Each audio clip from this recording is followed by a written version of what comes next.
to the Daily Bite. I'm your host, Pastor Steve Andrews. Today we read from 1 Chronicles chapter 3. These are the sons of David, who were born to him in Hebron. The firstborn, Amnon, by Ahinoam the Jezreelite. The second, Daniel, by Abigail the Carmelite. The third, Absalom, whose mother was Maacah, the daughter of Talmai, king of Geshur. The fourth, Adonijah, whose mother was Haggith. The fifth, Shephatiah, by Abital. The sixth, Ithraam, by his wife Eglah. 6 were born to him in Hebron, where he reigned for 7 years and 6 months. And he reigned 33 years in Jerusalem. These were born to him in Jerusalem: Shimei, Shobab, Nathan, and Solomon, 4 by Bathshua, the daughter of Ammiel. Then Ibhar, Elishama, Eliphalet, Noga, Nepheg, Japhia, Elishama, Eliada, and Eliphet, 9. All these were David's sons, besides the sons of the concubines, and Tamar was their sister. The son of Solomon was Rehoboam, Abijah his son, Asa his son, Jehoshaphat his son, Joram his son, Ahaziah his son, Joash his son, Amaziah his son, Azariah his son, Jotham his son, Ahaz his son, Hezekiah his son, Manasseh his son, Ammon his son, Josiah his son. The sons of Josiah: Johanan the firstborn, the second Jehoiakim, the third Zedekiah, the fourth Shallum. The descendants of Jehoiakim: Jeconiah his son, Zedekiah his son, and the sons of Jeconiah the captive: Shealtiel his son, Malchiram, Pedaiah, Shenazar, Jechemiah, Hoshama, and Nedabiah. And the sons of Pedaiah: Zerubbabel and Shimei. And the sons of Zerubbabel: Meshullam and Hananiah. And Shelomith was their sister. And Hashabah, Ohel, Berechiah, Hasadiah, and Jushab Hesed, 5. The sons of Hananiah: Pelatiah and Jeshaiah. His son Rephaiah, his son Arnan, his son Obadiah, his son Shechaniah. The son of Shechaniah: Shemaiah. And the sons of Shemaiah: Hattush, Igal, Bariah, Neriah, and Shaphat, 6. The sons of Neriah: Elianai, Hizkiah, and Azrikam, 3. The sons of Elianai: Hodaviah, Eliashib, Pelaiah, Akub, Johanan, Delaiah, and Anani, 7. This is the word of the Lord. As it's been with the first 2 sets of genealogies and chronicles, the first question for your children in a text like this is, who do you recognize? And there are names that if you've been teaching them the Old Testament, there are simple names that are commonly known to Christians in this chapter. So we would have David, for example, who is considered to be the greatest king Israel ever had, and his son Solomon will be the second paragraph. So we get David's sons as the first, and then the descendants of King Solomon as the second of the 2 paragraphs is our split here. So those are 2 big names. I don't know if your children will recognize the city name of Hebron. It's important in the early part of the book of Genesis as a place where Abraham lived for many years. One of the places as he was nomadic and wandering around from location to location in the southern part of what would become the Promised Land eventually. Hebron is about 20 miles south of Jerusalem. Well, depending on how well they know the stories of King David, they might recognize a couple of the wives' names. The one that you might recognize the best, although children might not, is Bathsheba in verse 5, although it's Bathshua in the text here in Chronicles. So that's Bathsheba, the woman that he commits adultery with, and then kills her husband Uriah to cover it up.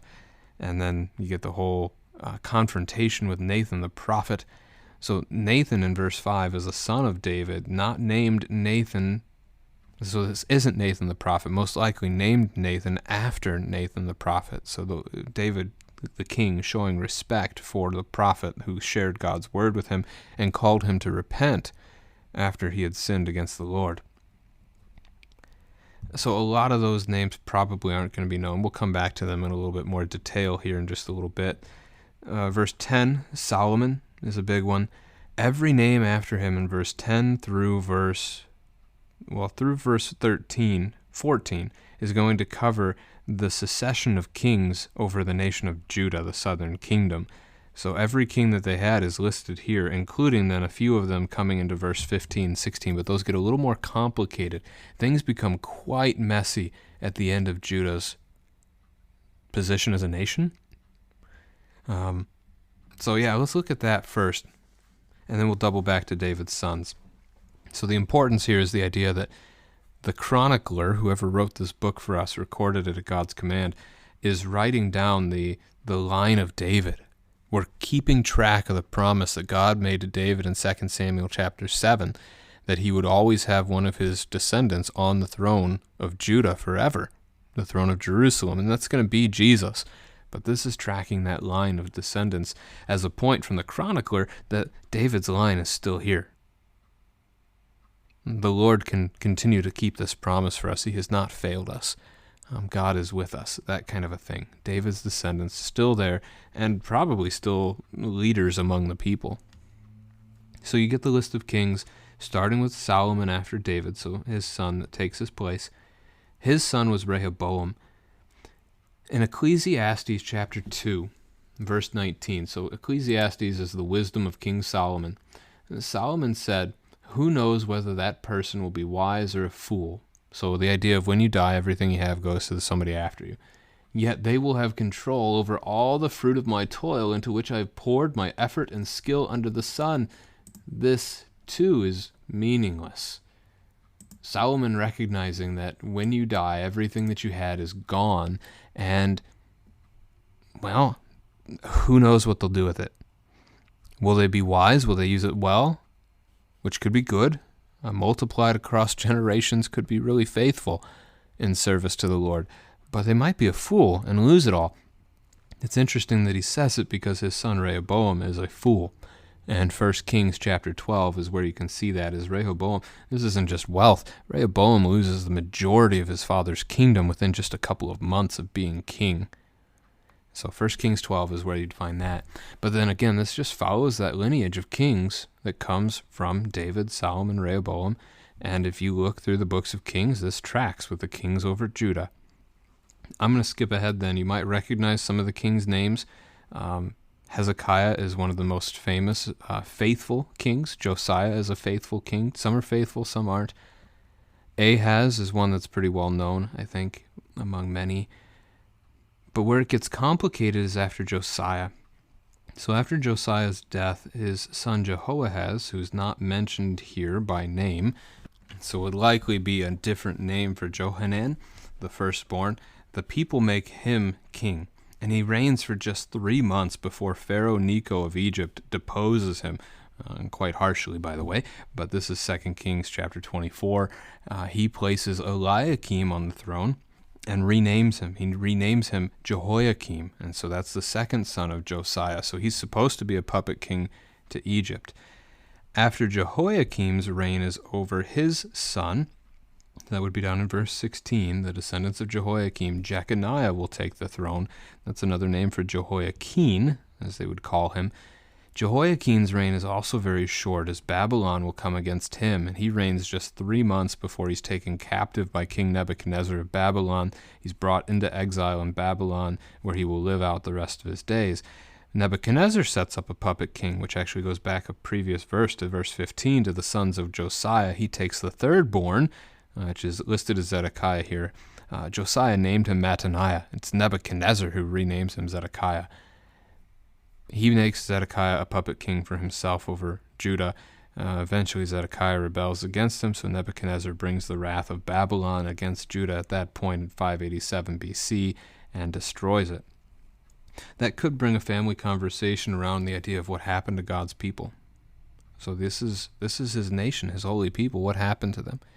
They stopped trusting in the Lord, and the Lord brought judgment on them. The Lord destroyed them. And this is true of people today, that if you don't trust in the Lord, if you don't follow him, his judgment is coming. And that's not to be spoken necessarily like as a threat to your children, but it is a reality. And we are so thankful for the gospel of Jesus Christ, the free gift of salvation, that he has already won for us. Our sins are forgiven. That rebellion is gone. It's been paid for. We've been bought at a price, as Paul would phrase it in 1 Corinthians chapter 6. you don't stop with Zedekiah. So notice here, verse 16, you've got the sons of Jehoiakim, and then he had Jehoiakim, Jeconiah. And then in verse 17, you get his sons, and then you just keep moving forth. So Jehoiakim would be that generation. His son Pedaiah is the one we want to track there in verse 18, because in verse 19 we get his sons, which includes Zerubbabel. We'll come back to that name in just a moment.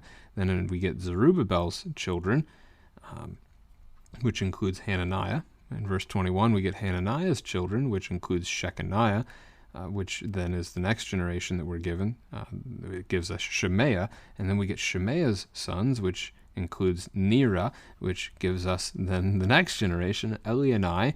So you have to kind of skip your way through that, but you've got 7 generations that come after the fall of Jerusalem. This is relevant according to the Lutheran Study Bible. They date Pedaiah's birth to 595 BC. Off the top of my head, I don't know how they get to that particular number, but it's not far off. I mean, Jehoiakim is taken captive in 597 BC, so that would suggest he has this son in his exile. But even if he hadn't, it's not far off of that kind of a date. So around 600 BC or so is when Pedaiah would be born. And then you've got 7 generations into verse 24. This is suggesting that if you take every generation as being about 20 years, that's 140 years. It puts you at 460 BC.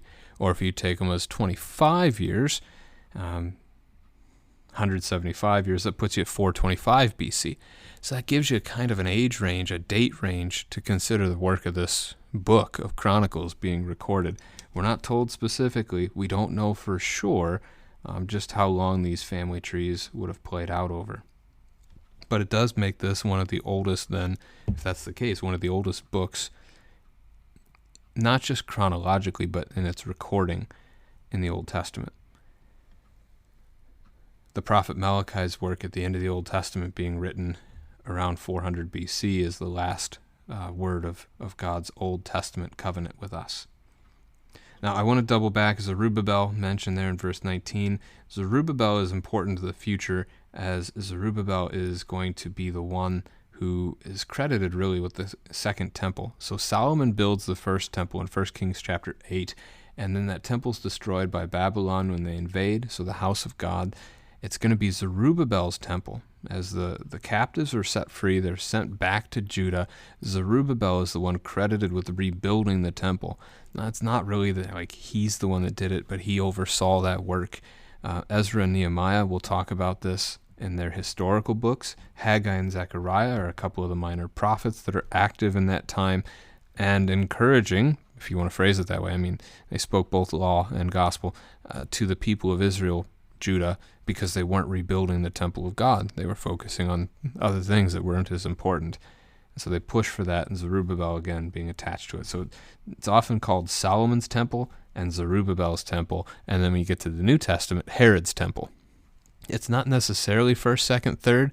Herod's temple may well simply be a remodeling of Zerubbabel's temple that had fallen in need of repair. So I guess I did the second paragraph first. So we look back to the first paragraph, a bit of a different conversation, really. We see all the wives of David. I shouldn't say all, one is missing that we know of. So Ahinoam, Abigail, Maacah, Haggith, Abital, Eglah, Bathsheba. That's 7 wives. And then concubines. We're not told how many of those he had. Michal, or Michal, is not mentioned in the list. She was his first wife, the one promised to him by King Saul for his slaying of the giant Goliath. Michal at first appeared to be a faithful wife to David, and they seemed to have loved one another. But when he brings the temple, when he brings the ark into Jerusalem, the Ark of the Covenant, God's throne, signaling this new reign, this new era where God's home will be Jerusalem. He's dancing before it, and Michal gets upset with him, says it's not befitting of a king. And what we learn at the end of that chapter, 2 Samuel chapter 6, verse 23, is that Michal would never have a child. And so she's not included in this genealogy list for that very reason. This is about children, and she bore David none. We also here have the note that David reigns for 7.5 years, 7 years, 6 months, in Hebron. In 2 Samuel 2, after becoming the sole king at that point, he was already anointed king while Saul was still alive by Samuel the prophet, but he never sought to overthrow Saul's reign. Saul was struck down by the Lord himself from David's perspective in this. So David waited. He was patient in his time. And so in 2 Samuel 2, he's going to become king. But when he asks the Lord if he should go up into one of the cities of Judah, Hebron is the place that God sends him. And so he reigns there first, and then eventually he's going to be brought into the city of Jerusalem, where he will reign for another 33 years. So if you're counting, 40 years, the length of the reign there, a little over. He has the 6 sons while he lived in Hebron. He's going to have 9 more in Jerusalem, in addition to the 4 from Bathsheba.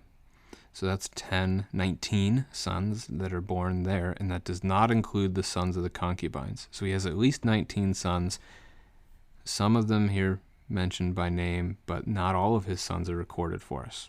The concubines' sons are not listed. So he has 8 wives, 19 sons, and then some concubines and more sons.